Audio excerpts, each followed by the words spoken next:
Now, to look ahead to Fermanagh versus Clare and all the weekends of the sport, Derrick Lynch, our sports editor, joins us. Derrick, good morning to you. Morning, Alan. How are things? Very well. For Paul Madden's side, how are they, though? This game, 1 o'clock throw in on Sunday. Their third game in Division 3. A tough start to the campaign, though. Paul Madden's maiden campaign in charge. 2 defeats. The one away to Down. Tough, but a really good performance. Maybe unlucky.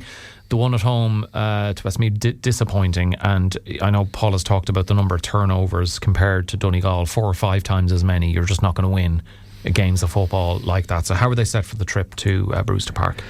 Yeah, I think you'd be confident of a response for the simple reason that they've kind of identified that it is just simple little things that were going wrong. If you're not getting outclassed on the field, if it's just your own mistakes, if it's your own turnovers, as Paul has spoken about, well, that's fixable. You know, that really is fixable. But I suppose defensively is where we're going to need to see real improvements here. The Clare defence have been far too open. They've been kicking on average, your 20-point mark. That needs to go up a little bit, but they've been conceding 24, 25 points. That's just too many. Now, in fairness, I suppose Fermanagh are a team that have been struggling to score a little bit. Clare have kicked 8 2-pointers in the campaign so far. I think Fermanagh have kicked 1 or 2, so which I guess points out one of the many reasons why they're actually keeping Clare off the foot of the table. Exactly, yeah. So from that point of view, it's a huge game. I do think Clare will have too much scoring power, but they need to make sure they don't let Fermanagh get a foothold in this game. For anyone that's been to Brewster Park, it's an intimidating enough kind of a ground. It's almost Soviet in a lot of ways. It's that grey concrete surrounding. It's a bowl. I mean, the road is way above you. You feel trapped down there almost. It's a really, really good home venue, but for Clare they just can't. They have to maybe get the home crowd a little bit antsy early on. If they can make a good start to the game, I think it'll be half the battle. That too small Anna Hibra, that whole Shanukkel. So I think that'll be the focus for Clare. Defensively, get a little bit tighter, and up front just make a little bit more of the opportunities. Be more direct. I think that's what works best for Clare, is being more direct.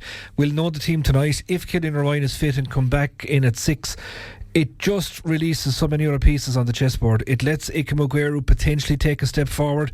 It lets Alan Sweeney perhaps take a step forward, and it certainly pushes Dermot Coughlin forward where he's more effective. So I think that could be a key move if that comes to be later this evening. Okay, well, look, I mean, going forward, Derek, whether there's any lingering hopes of a promotion push or flip side of the coin, staving off a potential relegation battle, 2 points are badly needed, one way or the other. They just have to get them. Oh, absolutely. Come whatever it is, 3:30 or that on Sunday afternoon, you have a fair idea if you're looking up or if you're looking over your shoulder.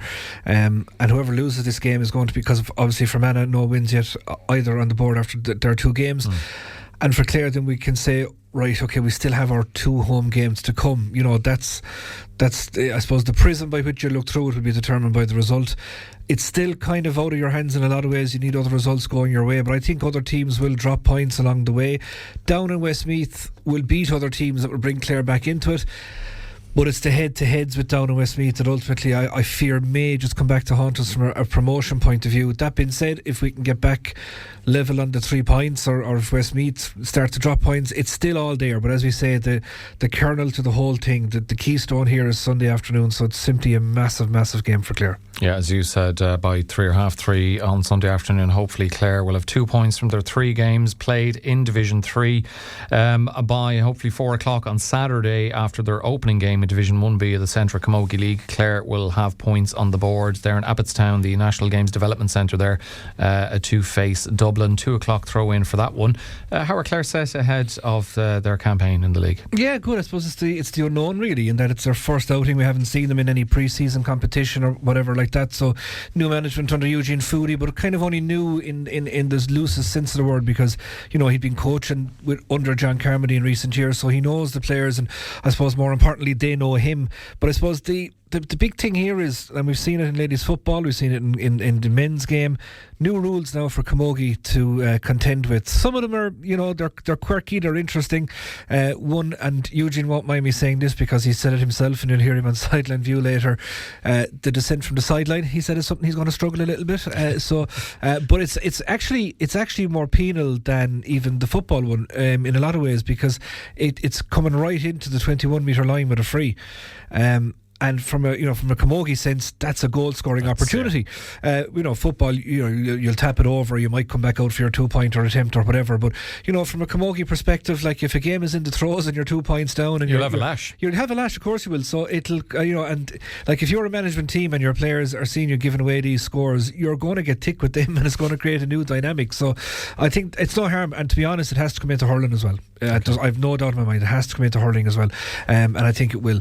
But yeah, and then I think it's a really good initiative, this one. Like Camogie are brilliant in trialling these new rules. The free from the hand in a defensive position is already there. They've now turned that into the sideline as well. So any sideline ball from your own 45 metre line back can be taken out of the hand by the player that's nearest to it or whatever. So it just means that the game moves on that little bit quicker. We see scuffed sideline balls that lead to rucks, and you can spend 2 or 3 minutes between the 21 and 45. That all changes. The attack moves on. So that's really interesting as well. So that's a new dynamic that both teams have to deal with. Now Dublin freshly down from Division 1A, Clare narrowly beaten in the Division 1B final last year, so that would tell you they almost passed each other out on the way up and down. So they've been very good though, the likes of Aisling Maher and these class players. And the last time Clare played Dublin up around Blanchardstown, Dublin won very convincingly. So but it's a big start. I think whoever wins this, it's a big move towards promotion. Okay, we watch this space. Anything else happening this weekend that we should be aware of? Yeah, the Fitzgibbon Cup final tonight. UL going for a double, and as a former alumni, I must say, a bit biased to this one. I'd love to see them do it, but of course, and add to the Sigerson medals that have already come to the what an achievement that was during the week. Just to see Brian McNamara lifting a cup in Croke Park was special. Like, was it really complete that week? It was class. Like, and he was brilliant on the night. Just like some of the runs he made, and that swivel he has for a big guy. His feet are immaculate. Like, and then Tristan O'Callaghan producing 5 brilliant saves.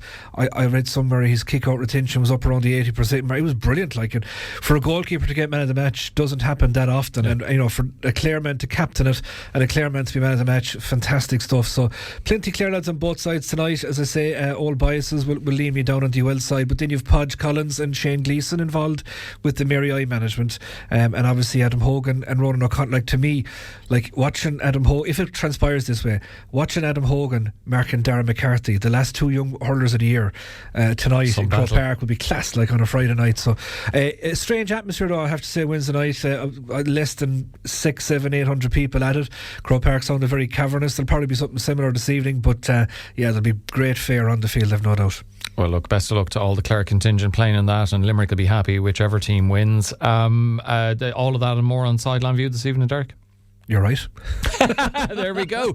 He's not going to tell us anymore. He's keeping his cards close to his chest, right? Derrick, thank you very much. And make sure you tune into our live coverage of Clare versus Fermanagh on Sunday afternoon. Throw in at 1 o'clock live here on Clare FM.